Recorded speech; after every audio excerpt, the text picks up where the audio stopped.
In 1973, a script landed at NBC that left executives unsettled in a way almost nothing else had before. This wasn't another elegant Columbo mystery where a smug killer underestimated a rumpled detective. It was darker, stranger, more dangerous. At least, that was the public excuse. For decades, fans were told an unusual Columbo episode was abandoned simply because it was too disturbing for television, too experimental, too risky for primetime. But that explanation was never the whole story, because buried inside that script was something far more troubling than violence. It challenged the formula of the show itself. It mocked celebrity culture. It blurred murder, performance, and madness so boldly that some believed airing it could have changed Columbo forever. And that is exactly why many believe it was buried. For 50 years, the episode was treated almost like a rumor, whispered about in collector circles, mentioned in old interviews, then dismissed as myth. But it was real, and its story reveals something even stranger about Columbo itself.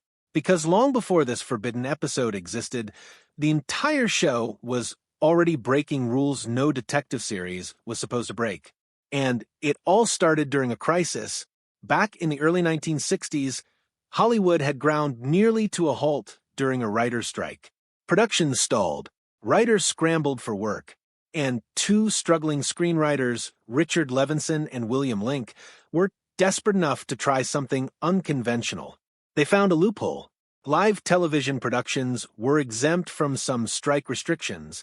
So, in a rush, almost out of survival, they wrote a murder story for NBC. It was hurried, improvised, almost accidental. And from that chaos emerged a detective no one expected would become legendary. Lieutenant Columbo. He didn't resemble television heroes of the era. No polished charisma. No glamorous suits. No gunslinging confidence. He looked tired, distracted, ordinary, but behind the wrinkled raincoat was a mind sharper than anyone around him realized, and even the structure of the show broke tradition. Most mysteries ask, who committed the crime? Columbo gave away the killer in the opening minutes. The mystery became something far more satisfying. How does this shabby detective dismantle a perfect crime? It was genius disguised as simplicity. And networks hated the idea. Executives reportedly believed revealing the murderer up front would kill suspense. Instead, it created a new kind of suspense, a psychological chess match, and audiences couldn't get enough. But even Columbo himself was almost very different. Peter Falk wasn't the first choice. Lee J. Cobb passed. Bing Crosby passed. Only after others walked away did Falk inherit the role. And in doing so, he transformed television. Much of Columbo's identity wasn't scripted. The raincoat? Falk bought it himself. The scuffed shoes? His own. The disheveled style? Deliberate. He built Columbo from scraps. And then there was that famous line, just one more thing. It feels so perfect people assume it was carefully invented. It wasn't. It reportedly emerged as a last-minute patch to extend a scene. A throwaway fix. That became iconic. That was Columbo's magic. Accidents became legend. Even the detective's first name became part of the mystery. Fans debated it for decades. Frank? Philip? Nothing was ever definitive. The creators liked it that way. Columbo wasn't supposed to be fully knowable. He was meant to feel almost mythic.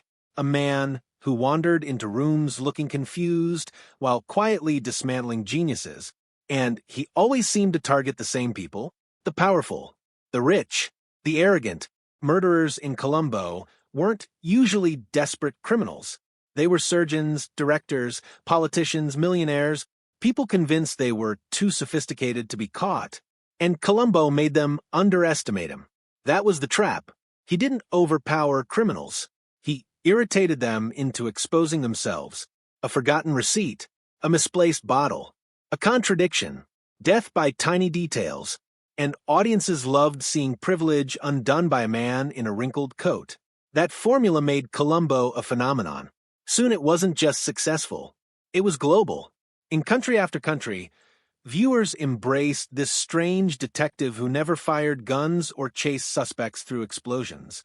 He simply thought, patiently, relentlessly, and yet, for all its brilliance, the show almost changed forever in 1973, because that's when Brian De Palma entered the story.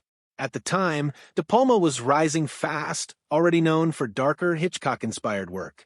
He wasn't supposed to be writing television mysteries, yet something about Columbo intrigued him. So he teamed with critic Jay Cox and created something unlike any episode before it. And it terrified executives. The script centered on an experimental filmmaker named Quentin Lee. But Murderer barely describes him. He viewed killing as art, performance, philosophy.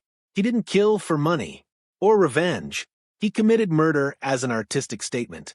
Already, that alone was alien territory for Columbo. But then the script went further. Lee secretly films the murder, turns the crime into a documentary, and most bizarrely, makes Columbo part of the film without the detective realizing it. Now the detective isn't just solving a crime. He's inside an artwork built around murder. It was meta before television used the word. Reality and fiction folding into each other.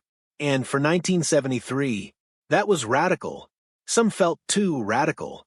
The script even introduced film students following Columbo with cameras, one jokingly named after Spielberg. It flirted with satire, fourth wall cracks, psychological horror, and something else Columbo rarely touched, a villain who kills for pure intellectual vanity. No greed, no jealousy, no relatable motive, just cold artistic obsession. Some producers admired the brilliance. Others reportedly thought audiences would reject it entirely, or worse, be disturbed by what it implied. Because this wasn't just another killer. It was murder as spectacle. Sound familiar? Decades before media obsession with violence became cultural debate, the script was already poking at it. And maybe that was part of the problem. Officially, production issues and complexity doomed it. But fans have long suspected something deeper. That the script exposed themes television didn't want touched. Celebrity emptiness. Violence as entertainment. Voyeurism. Performance culture. In hindsight, it feels eerily ahead of its time. And maybe that's why it disappeared. Yet fragments survived. Ideas from the script reportedly echoed in later episodes. Pieces repurposed. Ghosts of a lost masterpiece. Which only made the mystery grow. What if the greatest Columbo episode was the one nobody saw? That question haunted fans for decades, especially because the series itself eventually began drifting into strange territory anyway. Years later, some episodes pushed so far from classic Columbo they shocked viewers. There was the infamous kidnapping episode that felt more like a thriller than detective fiction. Columbo carrying guns, shootouts, chaos. Fans hated it. Then came surreal psychological experiments, dream symbolism, bizarre symbolism, even rave nightclub murder mysteries in the 2000s. By then, some wondered whether the show had become stranger than the Barry De Palma script ever was, which makes the rejection even more ironic. The episode, once considered too unusual, might have fit right into later Columbo, but perhaps in 1973, it arrived too early. And timing changes everything. Peter Falk understood timing better than anyone. He protected Columbo fiercely, rejected casting ideas, fought networks, resisted formula changes, because he knew the character only worked if audiences underestimated him. Change too much, and you break the spell. That may be why the buried script fascinates people still. It represents the road not taken. A darker evolution Columbo almost embraced, and perhaps should have. Yet, even that wasn't the last great mystery surrounding the detective. Years after the series seemed over, one final case almost brought Falk back. A true farewell. By 2007, plans quietly emerged for what many thought would be the final Columbo. Not another revival. A conclusion. A send-off. The script reportedly existed. Over 100 pages. a modern murder involving sound technology and psychological clues. Classic Columbo. Fresh, but true to roots. There was even talk of celebrity cameos. It felt real. Fans never knew how close it came. Then the project stalled. Executives reportedly doubted audiences wanted an 80-year-old lead detective. The logic felt brutal and deeply ironic, because audiences had never watched Columbo for youth. They watched for mind, presence, character. But television often fears age, and the project faded. Then tragedy made sure it never returned. Peter Falk's health declined, memory slipped, Alzheimer's advanced, and in one of the cruelest ironies imaginable, the man who played television's greatest detective began losing memory itself. Eventually, those close to him said Falk no longer remembered being Columbo. Pause on that. It feels impossible. The actor who built a character around remembering every tiny clue, forgetting the role entirely. Heartbreaking doesn't cover it. The final case was abandoned, never filmed. Another lost Columbo, mystery. Another ghost episode. And suddenly, the buried 1973 script wasn't the only phantom haunting the series. There were two unwritten endings, two missing cases, two mysteries that never reached audiences. Maybe that's fitting, because Columbo was always about unfinished certainty. Loose threads. One more question. One more thing. Even Peter Falk seemed inseparable from that spirit. His performance never relied on dominance. It was humility weaponized. He shuffled, mumbled, distracted suspects with nonsense, then quietly destroyed them. No detective before or since has really duplicated it. Many copied the formula. None captured the alchemy, which is why the lost episode matters. It isn't just trivia. It hints at how much more Columbo might have become. A darker show, a stranger show, maybe an even greater one. Imagine if De Palma's episode had aired. Would it have changed television mysteries? Influenced psychological thrillers earlier? Pushed Columbo into new artistic territory? We'll never know. And maybe not knowing is part of its power. Mysteries unsolved linger longest. That buried script became one. So did Columbo's unmade last case. Even the detective's first name became one. For a show about solving mysteries, it left behind remarkable unanswered questions. And perhaps that is its final trick.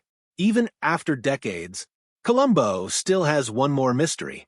The one television never let us see. Maybe NBC buried the episode because it was too dark. Maybe production logistics killed it. Maybe the conspiracy is exaggerated. Or maybe the script simply revealed something uncomfortable. That beneath Columbo's cozy formula lurked something far more dangerous. A detective show capable of becoming art house nightmare. A murder mystery willing to question spectators themselves. And perhaps that was too much. Because if the audience becomes implicated, if watching crime becomes part of the crime, then the show stops being comfort. It becomes accusation. That's dangerous television, especially in 1973, and maybe impossible to air. Yet somehow, that makes the episode feel more alive than if it had aired. Because lost stories become legends, and legends grow. For decades, fans thought they knew every Columbo case. Every suspect, every trick, every just one more thing. But hidden in the archives was a case even Columbo never got to solve. A murder mystery erased before the detective could arrive. Maybe that's why people still obsess over it. Because it feels unfinished. And unfinished stories haunt us. Peter Falk once made audiences believe truth always reveals itself eventually. No matter how clever the criminal. No matter how perfect the cover-up, Columbo always found the crack, the tiny overlooked clue, the loose thread, and perhaps the buried episode is that loose thread in television history. Pulled long enough, it reveals something bigger, about censorship, creativity, fear, and the stories networks decide audiences can't handle. That may be the real mystery, not whether the episode was buried, but why forgotten stories keep resurfacing, demanding to be solved, and after 50 years, this one still refuses to disappear. because somewhere in television history, there remains a Columbo case with no final confrontation, no confession, no gotcha ending, only questions, and somehow, that may be the most perfect Columbo mystery of all.